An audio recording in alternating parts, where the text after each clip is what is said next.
two packages.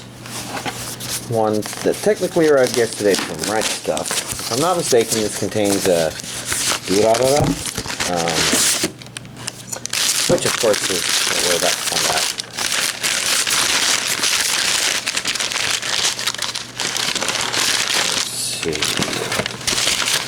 Let's see. Put it aside. That looks like DuRaRaRa to me.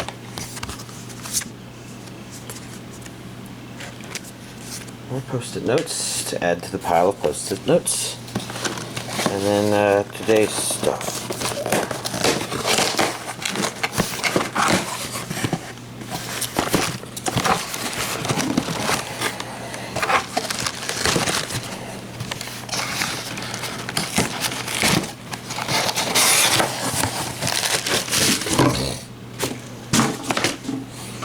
So let's begin with DuRaRaRa 2. This is volume 4, as you can see there, and we've got our DVD and Blu-ray versions.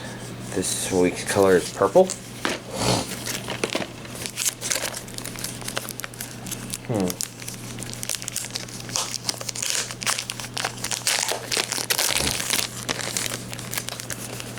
Trying to think where all the other ones are. I mean, I think I see two of them.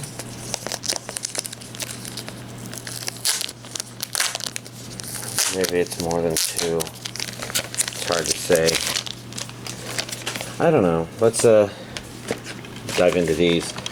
Let's begin with this DVD version just because, I don't know, it's slightly bigger, I guess.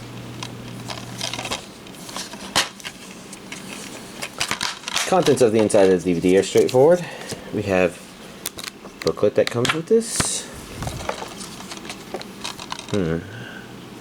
Okay, yeah. Disc 2 ends at episode 24 with a bonus episode. So, that pretty much means this should be the last of DuRaRaRa 2. We've got more postcards. I think that's supposed to be upright. So, I'm still being lazy and not opening those up to look for them. Then your standard questionnaire and a proof of purchase for DVD version.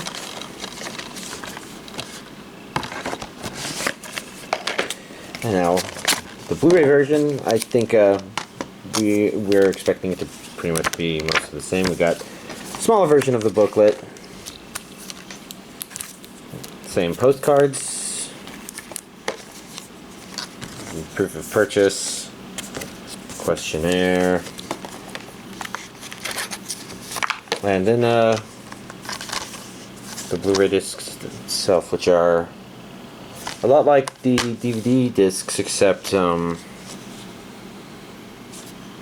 laid out differently. I'm just looking to see if I can see if it says any region coding. But then again, this is an Aniplex release, and maybe they haven't been doing that, but the price has been up that it doesn't really matter. So we've got our DVD and Blu-ray versions. Next up, we've got a Tokyo Ghoul A squared, or square root of A. This would be season 2. And I guess this is where Tokyo Ghoul will start getting maybe more questionable. I mean, it's one of those things where, like something else I watched this week, my understanding is that people basically the anime have to branch off from their original source material at some point.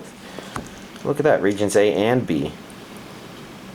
Maybe the first one was like that. This one has an English dub. And of course, Hunger Kills. But, what was I saying? I was saying that, it sounded like maybe this one deviated a bit from it. So this one would be, DVD discs. It's kind of hard to tell from the outside.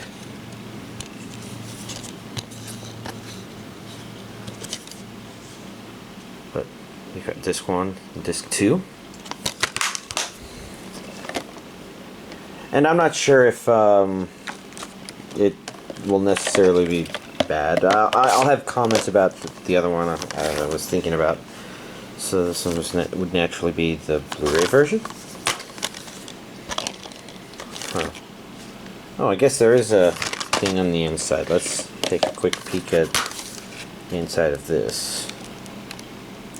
I guess these are just busy enough that I didn't really notice stuff on the inside.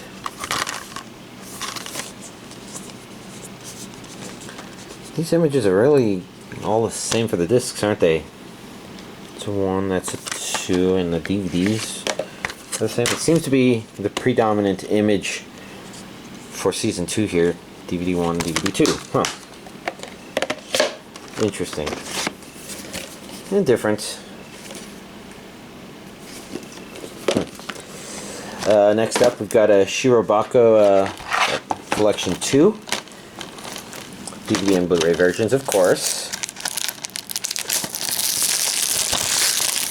Which is good, because I think I mentioned before that I was interested in watching this. And I've put off watching the first collection because I wanted to be able to keep going into the second collection if I wanted. I didn't want to put as big of a break here, and I think watching it, that's probably not too bad of an idea, just because content-wise, I could see myself easily getting a little lost. Now, if I'm not mistaken, yeah, actually, because I have it right here. Obviously, it's empty because I'm in the middle of watching it, but yeah, the first one only had a single disc in it. So it's kind of interesting to see this go back to the more traditional 2-disc format, 22 to 24. So it has the same number of episodes, and of course region A only, and Japanese with English subtitles only. And it really just has those episodes, so it's interesting that the balance is kind of changed there. Then again, here we have a DVD version. This one is also 2 discs. It looks like this series was probably very borderline in how well it fit onto multiple discs, maybe. But that's interesting because now both the DVD and Blu-ray versions have the same disc art, which is pretty rare, especially for a series release from Sentai. It does say DVD, so they didn't accidentally do a 2 DVD release or 2 Blu-ray releases or anything like that. And last but not least, we have a Seraph of the End Vampire Reign, which I don't know anything about. I'm not sure if it's particularly good or not, but I'm curious.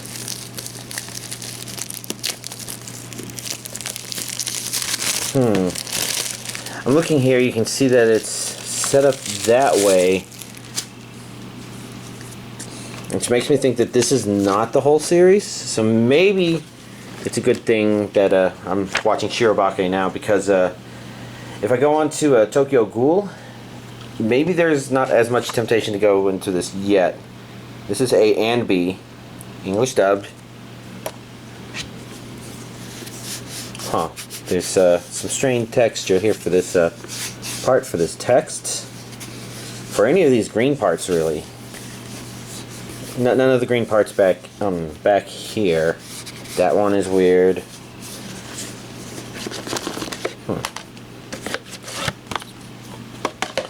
Alright, well, let's see. This one, I did look back here, but this is 12 episodes on 2 Blu-ray discs and 12 episodes on 2 DVDs, which is what we'd expect. So this one is DVD 1.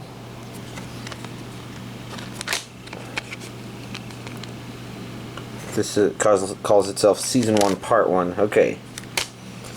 And then the Blu-rays are white.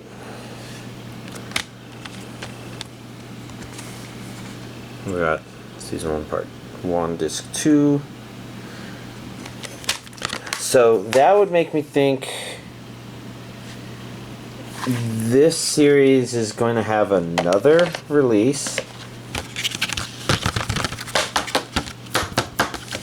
I'm not feeling anything inside that.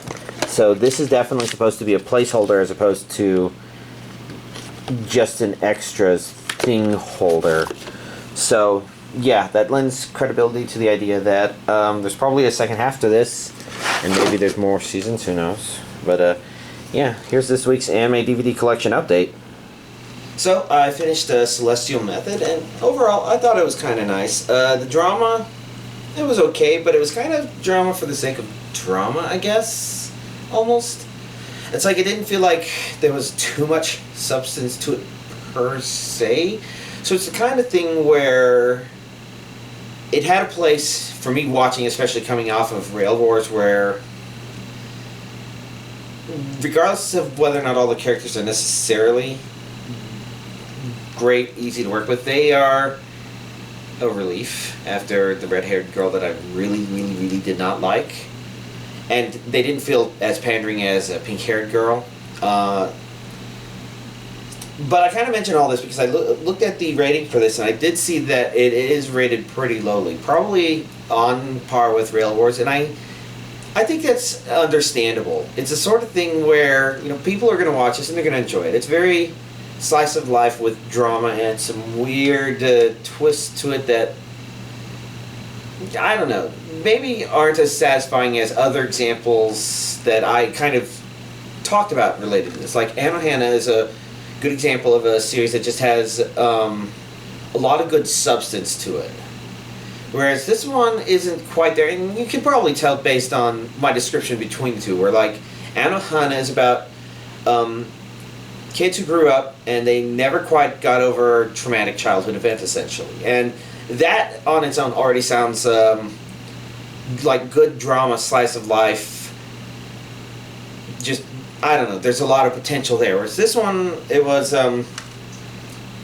she moves back to her town and there's this strange disc and friends that she doesn't remember too well, and some barely remember her. So it's like, that's not necessarily bad, but it's not necessarily something that's going to have as much substance to it as, you know, kind of exploring this very human condition versus this very,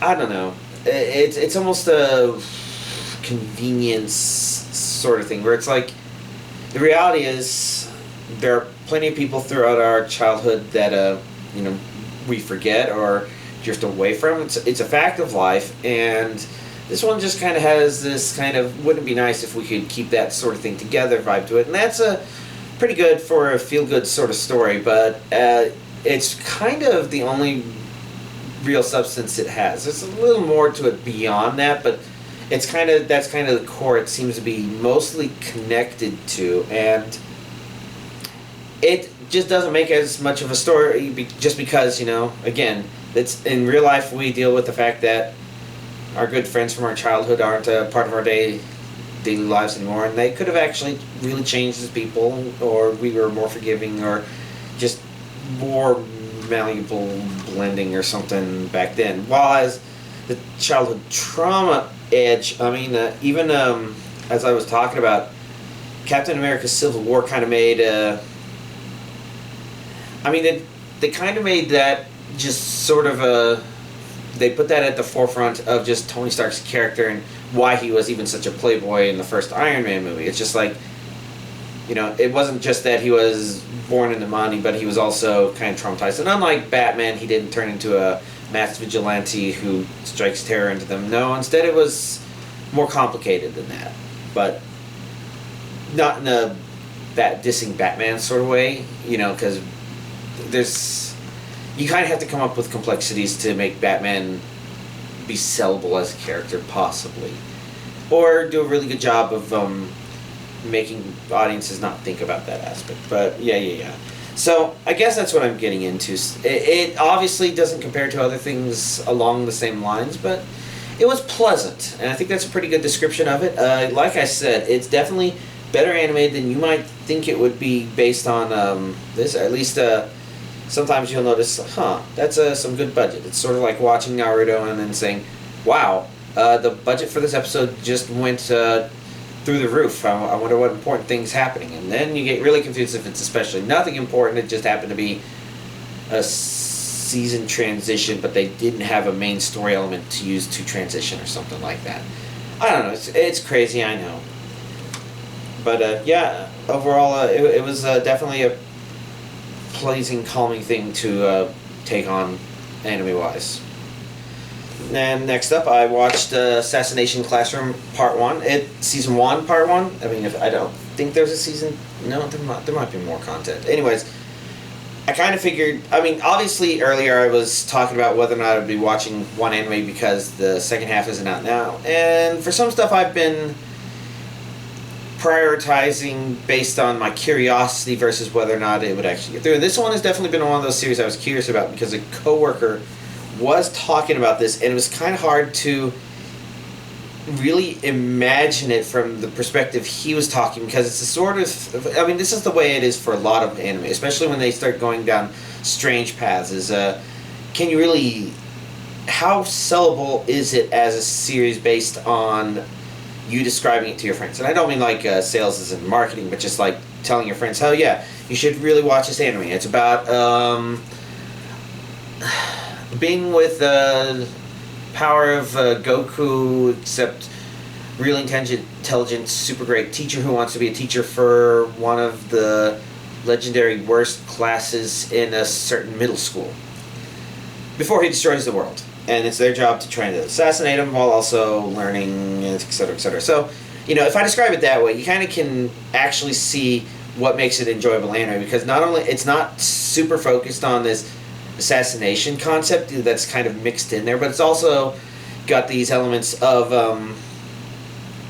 kind of an extreme setup with some of the stuff, but it gives it a lot more flexible room than you can think. There's more of an underlying story there than you would maybe necessarily guess if you heard an even more basic version of the premises as I described them.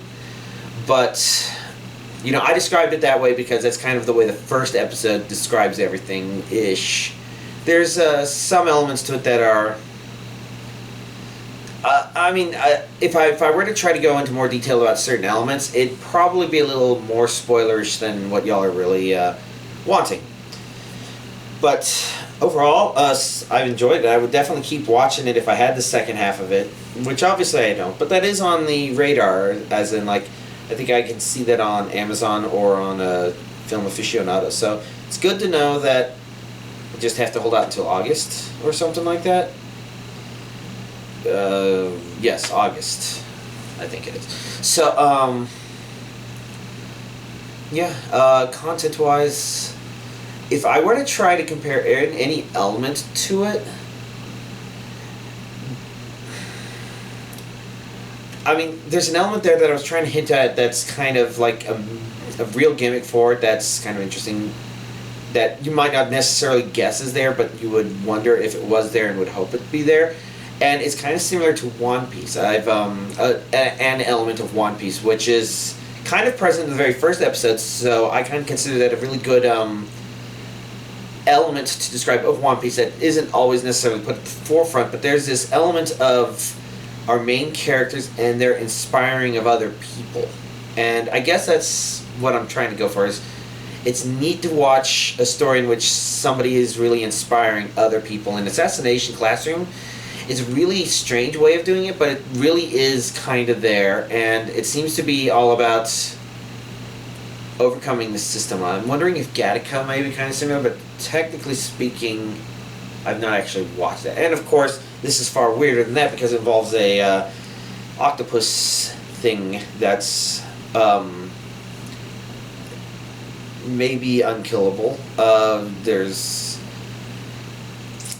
Like I said, he's like Goku level, except that he was given a weak to paintball guns or something like that. Something that wouldn't be lethal to humans, but would be lethal to him. But it doesn't really matter because he can dodge them anyways, right? That would be what Goku could do.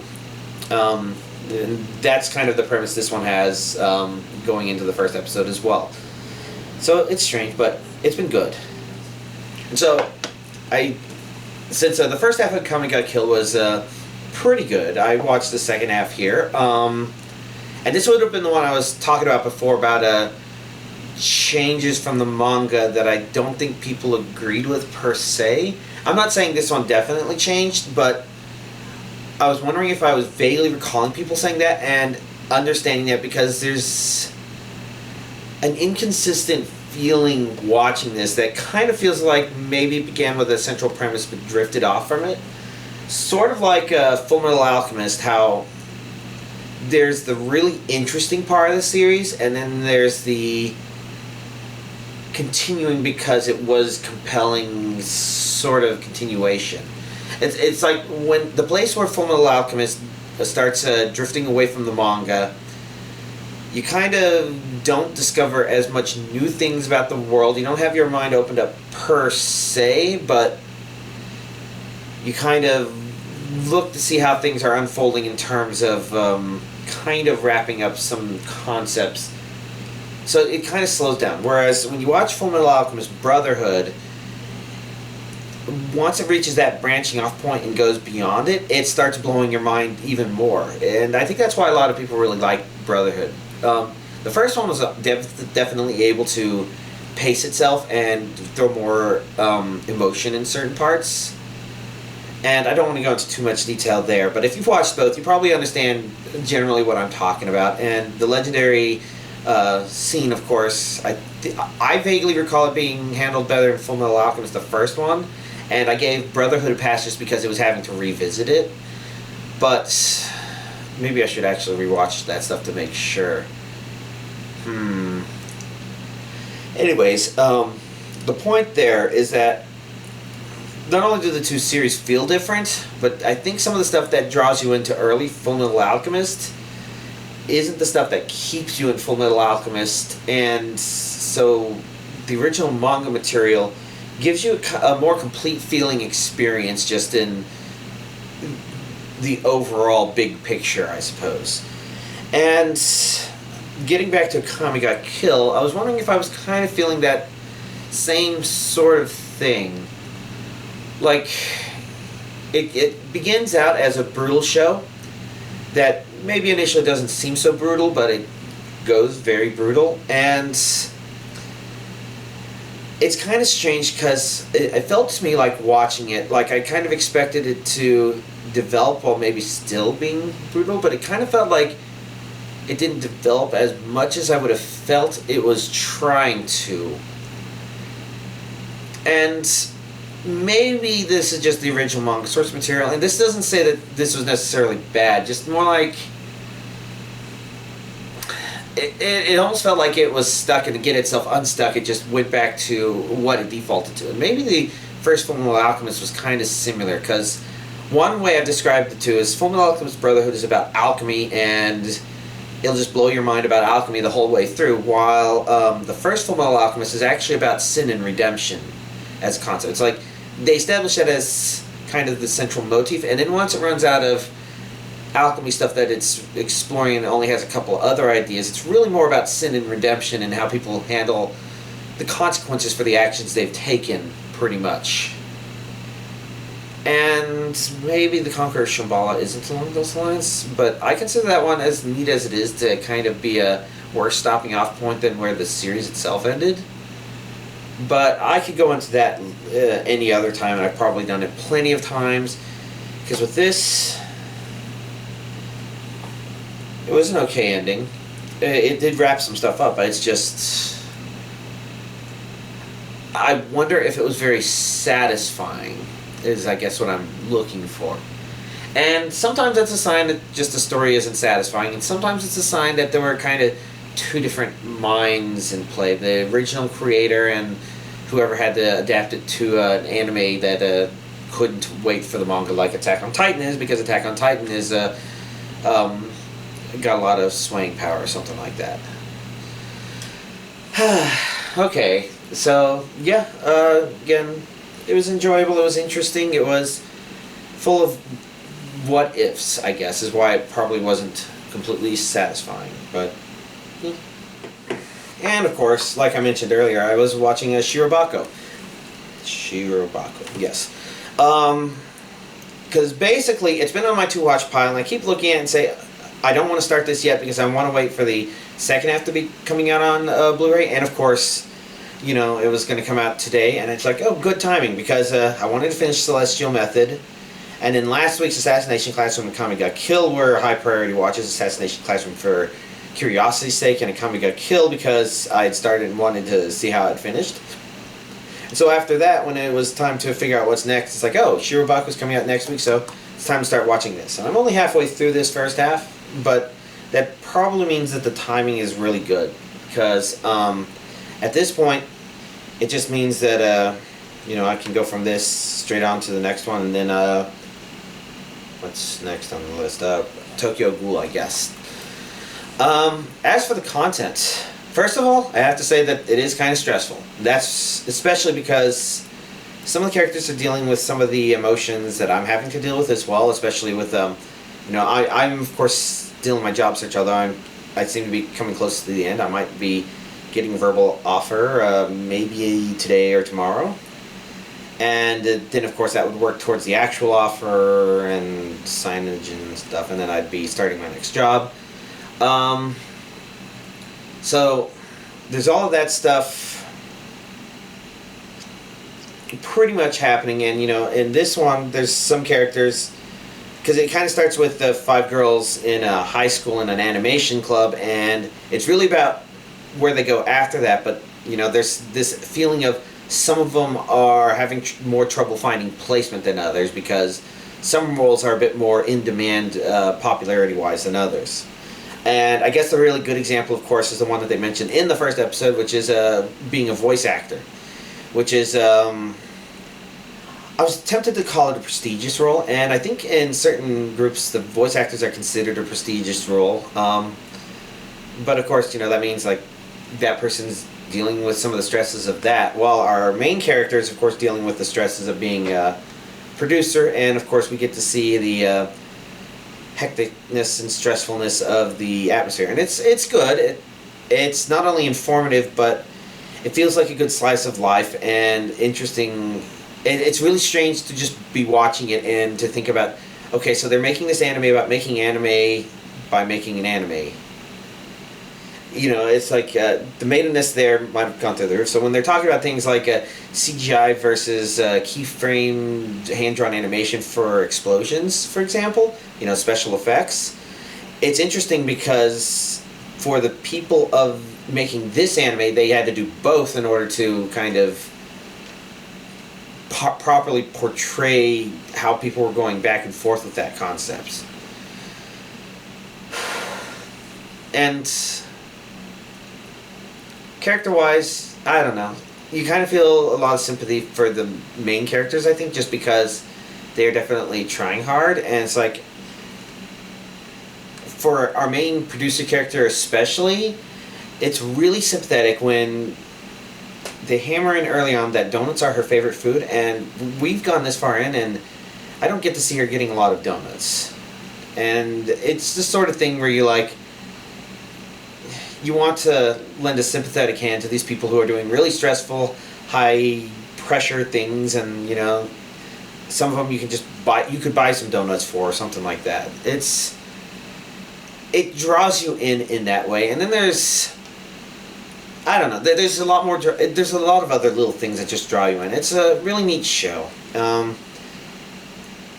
How much it will continue to be interesting should be interesting as I go along, but I think it generally rates pretty well, and it is pretty nice, so I'm definitely going to continue giving it a chance, although there's always the possibility that other things may encourage me to try to go with something dubbed, which of course would be a Tokyo Ghoul break, I think.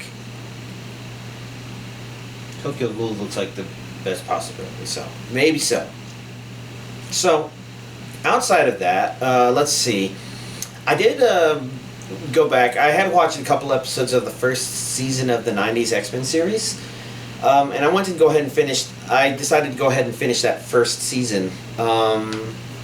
Partially because my friends started back up watching a couple of the episodes. And a lot of this is the lead up to this week's Age of Apocalypse, I think is the name of the movie.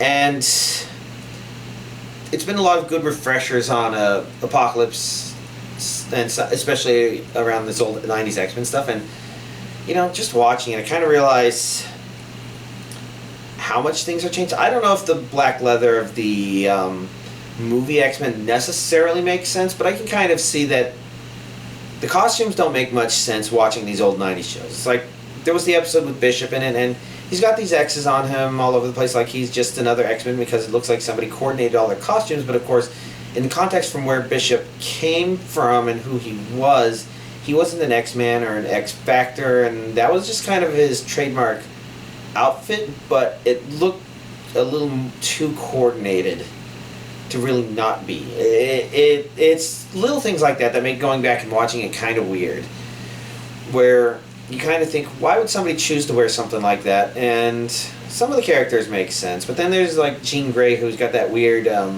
almost skin-colored sideness to her outfits, and I forgot just how strange that sort of stuff was. It's like Jubilee and Gambit are some of the normalist people there, and Rogue's actually pretty acceptable just because even though she has an outfit, she looks like she's wearing, the jacket over the outfit actually helps make it look a lot more normal than you would otherwise think. Whereas for some of the people, it's like, going through your entire day wearing that it seems strange. And again, it's the weird color coordination thing between the characters that they all have the red X's here, there, whatever. It's strange, but it was definitely also interesting. I never quite remembered how connected all the episodes were. They really were very connected. And it's the sort of thing where all this was in preparation for the Apocalypse stuff, and Apocalypse's plan seemed kind of silly in that 90s cartoon. I'm going to take these 4 mutants, and they didn't necessarily make it clear that they were also made more powerful or anything like that. So it's just like, well, if you just choose 4 mutants, then you're going to be SOL if somebody out there has 8 mutants, like, say, the X-Men. Which actually seemed to be a very real problem that they were dealing with. It's just the wide variety of powers that the X-Men had kind of made the plan sort of pointless. I mean, I'm even wondering if the Morlocks would have been capable of taking on the Horsemen of the Apocalypse. They were just kind of maybe lacking in a danger room training sort of stuff to make them slightly more effective, but they might be able to make up for that with just so much more numbers or something like that. It's hard to say, and he was, in that context, Apocalypse was definitely a very neat villain to see again. I remember him just being very fascinating and mysterious, and it's the sort of thing where maybe a lot of that was he was presented as powerful, and you felt he was powerful, but you never got to see a lot of that power if you were only very shallowly in the X-Men universe like I was. It's like, worst case in terms of his secrets being known to myself. So I guess this is kind of the deepest I was ever able to get was when my brother purchased the Executioner's Song comics, I think. So I got to read through those, and that of course deals with Strife, who had a real beef with Apocalypse, and I think Mr. Sinister was maybe somehow part of those plans. But I guess when Apocalypse is there, Mr. Sinister has to be considered a part of that in some way. It's all weird. And going back over some of the Apocalypse stuff, I'm actually very interested in what they're potentially going to do with him in this movie. We've seen some scenes which make it feel like he could be the kind of villain that we would want to be seeing. Someone that you can feel is ridiculously powerful and who gives off this air of, oh shit, you're screwed, without necessarily being very showy about it. Like, kind of the... I was tempted to say kind of the opposite of the Joker, but the Joker is kind of different because he doesn't have this air of... his is kind of a complete mental game in that sort of regard, where it's... like, you don't really feel like anything he's doing is necessarily superhuman per se, but it really does twist your ability to, I guess, just follow and comprehend. It's chaos. It's chaotic. It's good, and it's intimidating in a different way from the way Apocalypse is or maybe should be. And the other part of it is, it sounded like the reason why after X2 the quality kind of went, it's more X-Men. Because X1, brought us into it, and there's some things about it that are maybe a little campy or cheesy, the whole, do you know what happens to something that is, do you know what happens when Toad is struck by lightning? Same thing as everything else. That's not super witty, but it's kind of entertaining, and there's a little campiness, I think, to that, and maybe it kind of felt like there was that, but there was also this underlying element of the first X-Men movie that was deep. You know, the whole this is what their plan was, and this is the confrontation between Xavier and Magneto at this one point, and they maybe had to mix a little Juggernaut in there because Xavier, they wanted to make us know that he was a strong mutant, so in order to do that, they couldn't make it too easy to do something about the bad guys. And then X2, of course, throws even more wrenches into it and gets more complicated and more complex characters and interesting developments. And X2 is great, and then X3, some too much at once, and it sounded like maybe there were some people at Fox that didn't think X-Men ever should have gotten off the ground. And when it did, they started meddling a bit more, and it was making things not quite work out as much. Oh, what was that? There was definitely something recent where... yes, maybe somebody was making the same sort of... that's right, VG Cats. VG Cats updated this week. You know, that's probably noteworthy because they only update once every 4 or 5 months or something like that. So yeah, they updated, and theirs was about Batman vs. Superman, and it sounded like one of the claims that they were making was that one was probably handled by people who didn't like the DC characters as well. And I guess I could kind of see that. It shows the same sort of problem in terms of being too busy, sort of like X3 was too busy. But I think there were better ideas in Batman vs. Superman than I can remember there were in X3 per se. So what that all means is supposedly that sort of stuff got resolved before Days of Future Past. Days of Future Past was introduced to clean up a lot of the timeline stuff so that they could probably start streamlining the movies and building a narrative again, possibly. And because we all had to get rid of that old stupid Deadpool, of course. And if my understanding of all that is accurate, which of course it's pretty much hearsay as far as I've heard, that means that Age of Apocalypse has a chance that, unlike other X-Men movie that weren't so great, it's actually being worked on by people who are fans of the underlying material, who want to tell a story and who have their good ideas and are actually being given a full chance to be able to do it right, I guess. And given again their portrayal of Apocalypse actually feeling kind of good in the trailer, I'm actually very hopeful that it's going to be a good X-Men movie. You know, we could use another one in a row. Days of Future Past. It was good, but you know, we need to see it continue being good, I guess. And then next week is going to be One Piece with my friends. Okay, yeah, that was another movie, but stuff.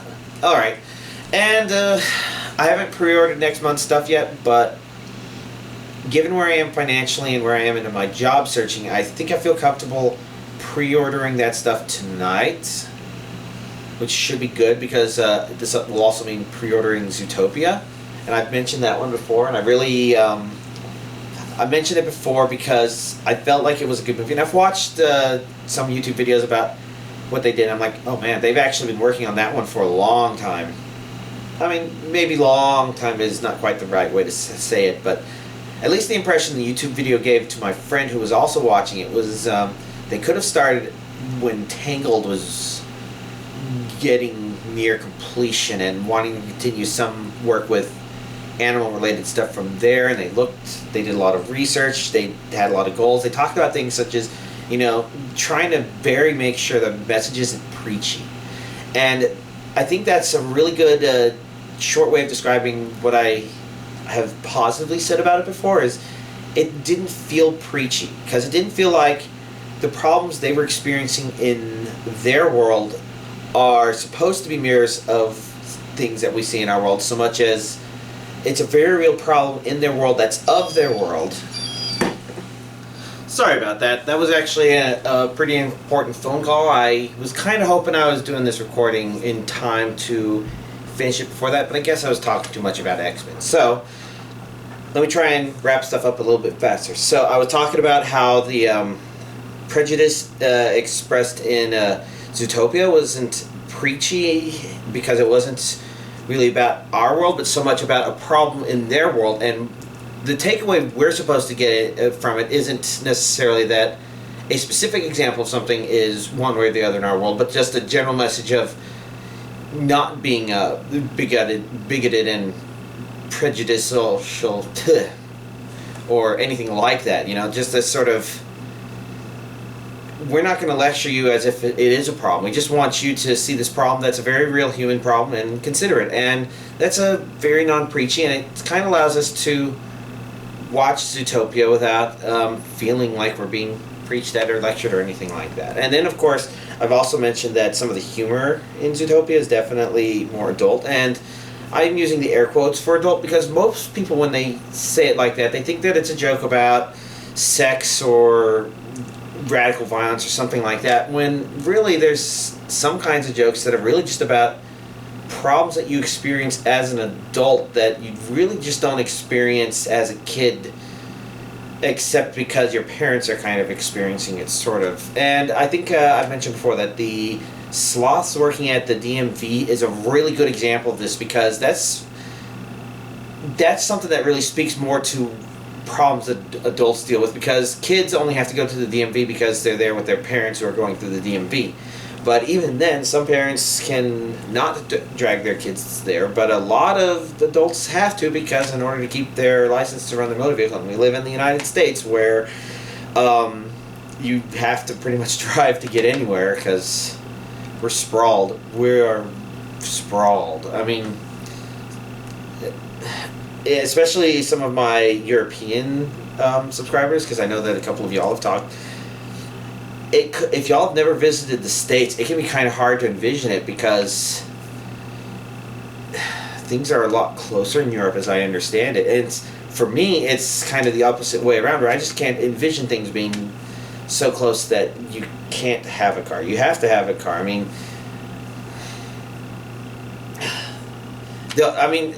theoretically, the place I was working at my previous job, was close enough that I could have biked there. Walking there would have taken a really long time. And of course, the only reason I wouldn't bike there is, despite the fact that there's a lot of shoulder, because there's a lot of shoulder, cars actually feel like they're entitled to drive on it like it's a complete road of their own. And so it ends up being really dangerous for people trying to travel down that road. I don't know. Okay, I'm just kind of getting off track. This has turned into a really long thing, because I guess there's been a lot of stuff. Anybody else curious about my Terraria stuff? I don't think I've done anything too new. I've explored some of the new features in the new release that came out, so I constructed the grand plan, because I was always carrying wire cutters around with me anyway, so now I have the ability to do anything wire related at any point in time, which is good. I'm trying to think if there's anything else really noteworthy to mention, though, because I've kind of, in my boss progression, stopped. I tried Duke Fishron once, but I didn't properly set up an arena or a place to heal. I didn't have a campfire, I didn't have a heart lantern or a star in a bottle or anything like that, so it was a half-hearted attempt, because I just happened to acquire Truffle Worm. But I guess what I'm saying there is there's been no real progress there, no pressure to progress. I'm just, I guess, been making quests towards my ultimate fishing helper thing, because you need to help that guy 200 times, and that's a lot. No, I guess I've actually just been doing a little more Team Fortress 2 gaming, which is why my anime watching has been only a little bit bigger than it has been, I guess. Because even though I've given myself time to do this stuff, Team Fortress is definitely not very conductive to watching any kind of anime, even if it's dubbed or very simple. Team Fortress requires a lot of attention, and most of y'all maybe aren't thinking about Team Fortress here, because Overwatch, if I'm not mistaken, came out last night, with today being the official release date and yesterday being the official, we're being able to release ahead of time, which will be good for y'all. I don't know. It's all stuff. Everything is stuff. And I should probably end my anime DVD collection update there. So y'all have a nice week.